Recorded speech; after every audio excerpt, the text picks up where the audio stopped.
Анка упала. Раз на 25 тысяч гадоў. Аповесць. Чытае Ядвіга Дзяюн. Купанне на Цнянцы. Спрабую чытаць, але сонца слепіць. Моцны вецер загінае старонкі кнігі. Рушнік, на якім я ляжу, увесь час задзіраецца. Валасы лезуць у твар. Я стамляюся, здымаю сонечныя акуляры і кладуся жыватом на рушнік. З-пад паўпрыкрытых павекаў назіраю, як паўзе мурашка. Нядаўна на пляж прывезлі і дасыпалі тонкага пяску, у які прыемна запускаць пальцы ног. Мурашка шпарка паўзе міма, хоць для яе тут цэлая пустыня з барханамі. Мы зусім не такія трывалыя, як гэтая мурашка. Не можам быць, калі празмерна суха, горача ці холадна. А вось іншая. Гэтая нейкая млявая. Я адкідаю яе, і мурашку нясе вецер. Спадзяюся ў лепшыя для яе мясціны. Нейкая чырвоная кропка запаўзае на мой рушнік. Я нават не магу яе зняць, настолькі яна малая. Размазваецца па пальцы. Яшчэ кузурка. Скідаю яе шчаўчком. Восы садзяцца на мяне і на мой самакат, які ляжыць побач. Пастаянна нехта муляе. Мне муляе свет. Да яго немагчыма цалкам прыстасавацца. Пакуль нешта муляе, жывеш. У кнізе Вольгі Такарчук, якую я прынесла з сабой на пляж, напісана, што толькі тое, што рухаецца, як, напрыклад, рака, будзе жыць вечна, а нерухомае вырачана на распад і тлен. Я ляжу, як камень на беразе нерухомай вады штучнага возера, слухаю і трошкі падглядаю, пакуль усё навокал рухаецца ў вечнае жыццё. Вось скульптурна вытачаныя загарэлыя мужчыны разглядаюцца з ільвіным выглядам. Адзін з голенай галавой на рушніку на пясочку ля вады, другі у фацэтным капелюху на лежаку вышэй па беразе. Вось 3 дзяўчыны ў купальніках гуляюць у карты на посцілцы. Непадалёк ад іх адпачывае мужчына сярэдняга веку ў акулярах. Адна з дзяўчат да яго падыходзіць і кажа: «Я поняла, что вы мне нравитесь». Яна душыцца няёмкім смехам, паварочвае назад і, унурыўшы галаву ў плечы, шыбуе да сябровак. Гулялі на жаданне, і яна прайграла. Праз нейкі час з боку іх посцілкі даносіцца выбачэнне з выклікам у голасе. «Извините». Мужчына спрабуе не падаваць віду, але заўважна, што яму непрыемна. Вось юная кампанія, 2 дзяўчыны і 4 хлопцы спраўляюць нейкае паганскае свята жывёльнай сілы. Адзін куляецца праз галаву, як на фізкультуры, другі забягае ў ваду і крычыць: «Кажется, я проебал мяч! Ты проебал мяч?» «Да!» Хлопцы па грудзі ў возеры падвое падкідаюць адзін аднаго, каб рабіць кульбіты ў ваду. Дзяўчына бяжыць да іх з віскам. «Ой, блядь, пацаны, подкиньте меня!» Адзін саджае дзяўчыну на плечы, скідае яе сабе за спіну і не азіраецца. Іншы выходзіць з вады на зямлю і бярэцца за стварэнне. Лепіць голую жанчыну з пяску. Астатнія ацэньваюць. Пиздатые сиськи получились. Блядь, это яйца, это трансвестит. Вика, фоткай, реально фоткай, Вика, Вика. Двое паўсядзяць паўляжаць на пясочнай жанчыне. Адзін з іх толькі што з разбегу кінуўся пахам паміж яе ног і крыху паторгаўся. Другі: «Нахуя ты ее разъебал, блядь? Вы заебали нахуй. Я сделал, а вы испортили». Мне мулка. Дзеўкі, якія з пацанамі спяваюць даволі стройна ў адзін голас. Всё идёт по плану. У каго як? Думаю я. Калі я ўпершыню сутыкнулася з думкай, што магу напісаць гэтую кнігу, то акурат сама, як эмбрыён, плёскалася тут на Цнянцы, што ў зялёным лузе ў Мінску. Самы пачатак нават застаўся на фотаздымку. На парослым трыснягом беразе стаяць тварам да вады 2 мае сяброўкі ў летніх сукенках. У возеры, куды звернутыя іх погляды, плаваю на спіне я. На здымку заўважныя пальцы маіх ног, што вытыркаюцца з вады, а галавы не відно за спінамі назіральніц. Маё плаванне несамавіты занятак. Тунці заўжды з яго пасмейвалася. Хіба так па праўдзе плаваюць? Гэта купанне, а не плаванне. Менавіта падчас таго купання, што на фота, у мяне спыталі: «А што ты будзеш рабіць у Стакгольме? Пісаць працяг сваёй кнігі?» Такая думка была для мяне зусім нечаканая. Я не збіралася пісаць ніякага працягу. Што я дакладна збіралася рабіць, дык гэта хадзіць купацца. Так я і адказала, перабіраючы рукамі і нагамі ў вадзе. Сяброўкі здзівіліся. Купацца ў Стакгольме? Я не магу пазваніць. Купацца ў Стакгольме. Такі быў план. Таксама я збіралася ўзяць з сабой сямейны архіў і папрацаваць з ім. Але я не чакала, што спёка будзе такая, што ніякай працы не атрымаецца. Затое мы сустрэліся з Тунці, потым сустрэліся яшчэ раз і яшчэ. І нічога тады не пайшло па плане. Нічога, апроч купання. Потым, калі я вярнулася ў Мінск, мне ўсё яшчэ хацелася гаварыць з ёй. Падавалася, што мы не дагаварылі. І тады я падумала, што нават калі яна не прачытае, я магла б пісаць ёй ці для яе, і для сябе заадно. Зрэшты, адпраўляць лісты я не збіралася. З вялікай верагоднасцю яны б не дайшлі да адрасаткі. Мінулы раз Тунці заблакавала мяне ў месенджерах. Хоць мы ніколі гэта не абмяркоўвалі, я не верыла, што такое можа здарыцца яшчэ раз. І вось я зноў зразумела, што не магла ані напісаць, ані пазваніць ёй. Мала сказаць, што я засмуцілася. Пачувалася, як поўху атрымаўшы. І зноў ніякіх тлумачэнняў. Проста чык, і яна адамкнулася, дакладней, вымкнула мяне. Цяпер што хочаш, тое і думай. Ці думай тое, што не хочаш. Карацей, я пачала запісваць тое, што памятаю пра нас. Прыкра, што я мусіла абапірацца толькі на сваю памяць і магла на нешта забыцца, згубіць дэталі. Хутчэй за ўсё так і ёсць. Зрэшты, можа быць і добра. Мо засталося толькі самае галоўнае. Дзіўна, што калі ўсё адбывалася, я думала, што не адбываецца нічога, і ўсё-ткі нешта адбылося. Ці нават здарылася штосьці, што мае пачатак, сярэдзіну і канец, што называецца гісторыя. Нашым сустрэчам няма сведак. Маргарэта ніколі не перасякалася з Тунці, хоць я і мела думку іх пазнаёміць. Фартун толькі з маіх слоў ведае, што я бачылася з ёй. Згубіўшы сувязь з Тунці другі раз, я пашукала згадкі пра яе ў сеціве, але знайшла толькі калектыўны навуковы артыкул, падпісаны ў тым ліку яе імем, адзінае афрыканскае прозвішча сярод іншых. Але артыкул быў даўні, датаваны часам, пасля якога мы і так бачыліся. У канцы жніўня 2018 года, калі я паехала дадому, яна засталася ў Стакгольме. Засуха. Мне падавалася, быццам цурчыць вада. Я доўга не магла зразумець, адкуль гук, а гэта вецер ганяў па вуліцы ссохлую бурую лістоту. Лісты шапацелі, коўзаючы па асфальце тонкімі гарбатымі спінкамі. Гэта быў гук засухі. Ліпень выдаў памылку. Сонца паліла, быццам шукаючы помсты. Паркі Хага і Васа, дзе мы бывалі, зжухлі, газоны зжаўцелі. Сядаеш на траву, а замест яе толькі абалонка травы, шорсткая пад рукой. Казалі, што не кожнае дрэва перажыве спёку. Казалі, што цяпер так будзе пастаянна. Я падыходзіла да акна на гук сірэны і з апошняга паверха старога 5павярховіка назірала, як па вуліцы ехала хуткая дапамога да лякарні Каралінскага інстытута, ці як аддалялася чырвоная спіна пажарнай машыны. Штодня на шведскіх сайтах усплывалі папярэджанні пра пажары па краіне, пра задымленне. На кліматычнай карце Еўропа спрэс гарэла чырвоным, але пад сэрцам у яе заставаўся зялёны балотны лісток. Мая краіна. Адтуль я прыляцела пагасціць да Маргарэты. Беларусь цярпела на залевы. У маіх бацькоў на лецішчы не ўрадзілі памідоры, праз фітафтору, што заводзіцца ад сырасці. Толькі адкрытую пасля рэнавацыі пешаходную вуліцу на Нямізе неадкладна затапіла. Я сказала Маргарэце, што хутка ў Стакгольме таксама будзе толькі дождж ды дождж, як і ў нас. Так паказаў мне сайт з надвор'ем. Але да майго прагнозу яна паставілася з сумневам. Маргарэта не надта давярала настолькі юным, мне было 37 гадоў, і нявопытным асобам у такіх пытаннях. Сучасным тэхналогіям Маргарэта таксама не давярала. Правільны прагноз здавён друкаваўся ў папяровай газеце. Тым разам Маргарэта мела рацыю. Мы яшчэ доўга не ўбачым хоць якога-кольвек дажджу.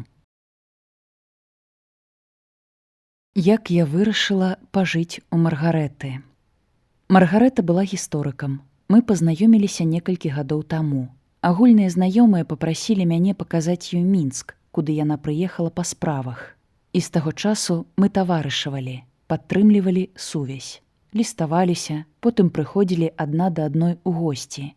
Я да яе ў Стакгольме, яна да мяне ў Мінску. Бавілі час за гутаркамі, хадзілі ў кіно і пілі разам піва. Я лічыла, што майму сяброўству з Маргарэтай не асабліва замінала розніца ва ўзросце ў 35 гадоў. Пляваць на гэта. Маргарэта была сучаснай жанчынай з актыўным ладам жыцця. Зрэшты, як старэйшая, Маргарэта ніколі не ўпускала магчымасці павучыць мяне таму, чаму мяне вучыць не трэба было. Напрыклад, шпацыруючы па Стакгольме, мы заўважаем парцаляну 60-х гадоў мінулага стагоддзя, выстаўленую на продаж у камісіёнцы. «Паглядзі, якая прыгожая парцаляна», – кажа Маргарэта. «Вельмі прыгожая», – пагаджаюся я. Мы абедзве аматаркі парцаляны, а Маргарэта нават мае даведнік па шведскіх парцалянавых фабрыках, які я з задавальненнем пагартала. «Але, Алена, нельга купляць усё прыгожае, што бачыш», – кажа Маргарэта. «Маргарэта, я не купляю ўсё прыгожае, што бачу», – адказваю я, разводзячы рукамі. Да яе павучанняў я ставілася паблажліва. Я ведала, што Маргарэта шчыра не магла цярпець кансюмерызму. Толькі аднойчы яна купіла мабільны тэлефон Nokia 3310 і не мяняла яго ад часоў, калі гэтая мадэль была навінкай. Мне падабалася гэта. Яе перакананні былі мне блізкія.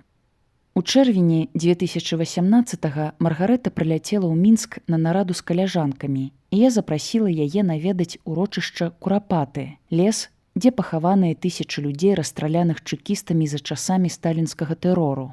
Чарапы ахвяр, якія знаходзілі тут у зямлі, былі прабітыя куляй у патыліцу. Гісторыя савецкіх рэпрэсій цікавіла Маргарэту. Яна ірвалася пагутарыць з абаронцамі Курапат, якія пратэставалі супраць пабудовы рэстарана зусім блізка ля пахаванняў. Але я адгаварылася ад таго, каб весці яе да пратэстоўцаў. Першае, я хвалявалася, што Маргарэту можа завінціць міліцыя. У той час супрацьстаянне было ў гарачай фазе.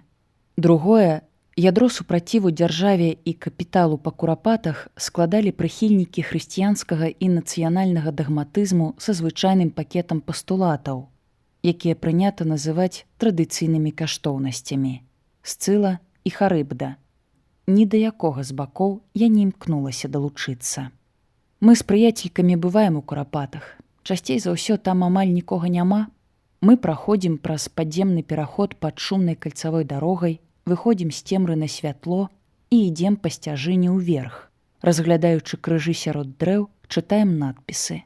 Лес таксама разглядае нас праз вочы драздоў-піскуноў. Скачучы па сцежцы і седзячы на яловых лапках, яны сочаць за намі, як пільныя музейныя работніцы. У Курапатах шмат дзікіх кветак. Ёсць зараснікі чыстацелу і нейкіх дробных блакітных. Ёсць такія, якія растуць кубкамі. У траўні цягнуцца ўверх на высокіх ножках. Да сонца, жыць, жыць. Калі я глядзела на іх, па спіне ў мяне бег халадок. Я думала, што гэта звычайныя кветкі, як паўсюль, але сяброўка сказала, што рэдкія. Пад адным з крыжоў мурашы пабудавалі мурашнік. Мне цяжка было вырашыць, добра гэта ці кепска. Напэўна, мурашы псуюць крыж, але яны жывыя. Аднойчы, прыйшоўшы ва ўрочышча ўвечары, мы выпадкова трапілі на час традыцыйнай малітвы за Курапаты.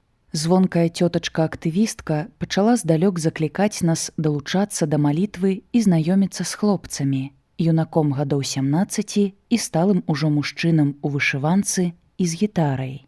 Але мы пайшлі міма, і цётачка звонка крычала ў нашыя спіны, што нам шчасця ніколі ў жыцці не будзе. Ці не тыя хлопцы разумеліся пад шчасцем? Не, нешта не хацелася мне весці Маргарэту на лінію абароны. Пасля наведвання Курапатаў мы ўдвух выправіліся да мяне. Па дарозе Маргарэта купіла садавіны. На абед я згатавала халаднік і варэннікі. На маім кухонным стале Маргарэта заўважыла попельніцу, на якую я складаю усякую усячыну, і са здзіўленнем спытала: «Адкуль у цябе гэтая штука?» «Гэта твой падарунак. Ты падарыла, калі была ў мяне ў першы раз». Не памятаю такога». Маргарэта з сумневам пакруціла галавой.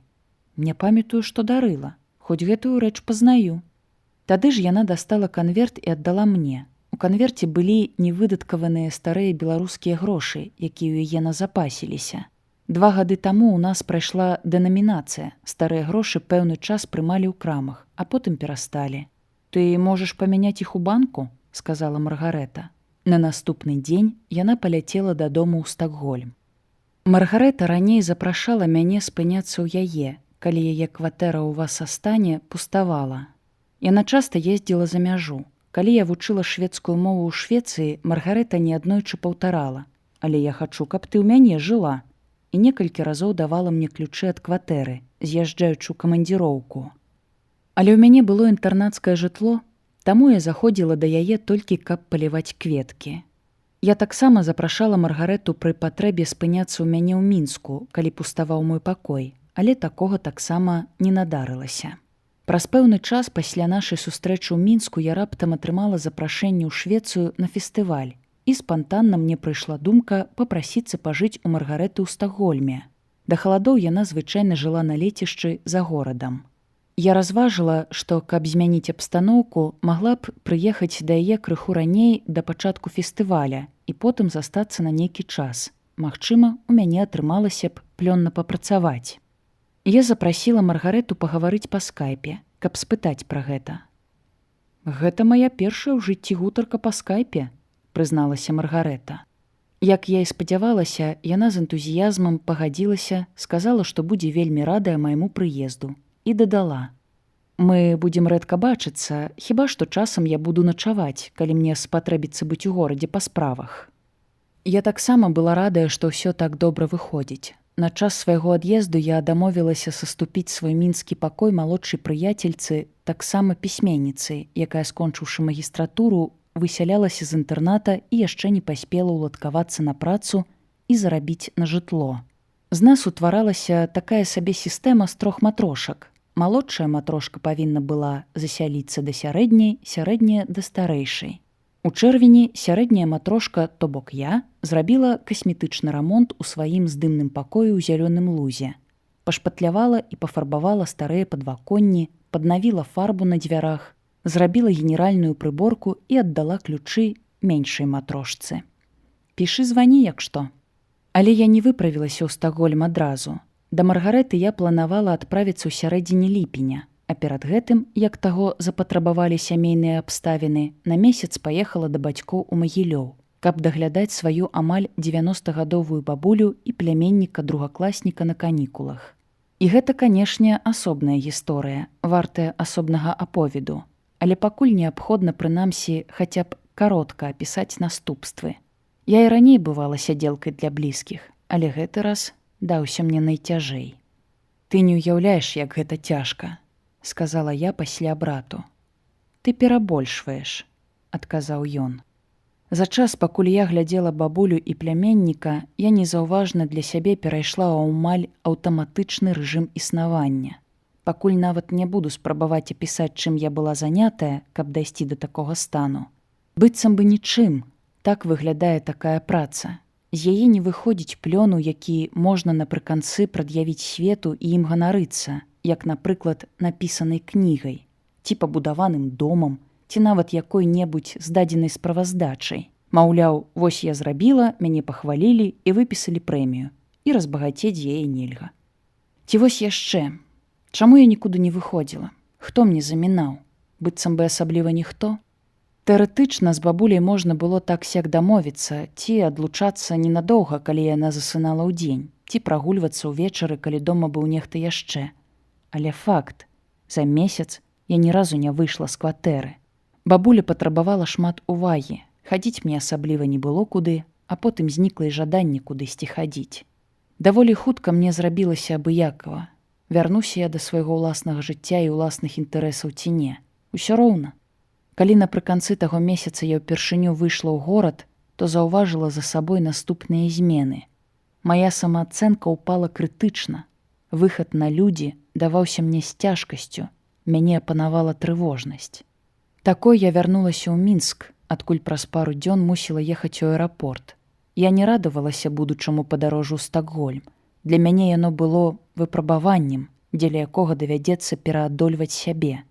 Мяне ахоплівала боязь, калі я ішла па вуліцы і сустракалася позіркамі з людзьмі. Не паспеўшы адолець гэты стан і прыйсці ў сябе, я раптам апынулася ў Стакгольме.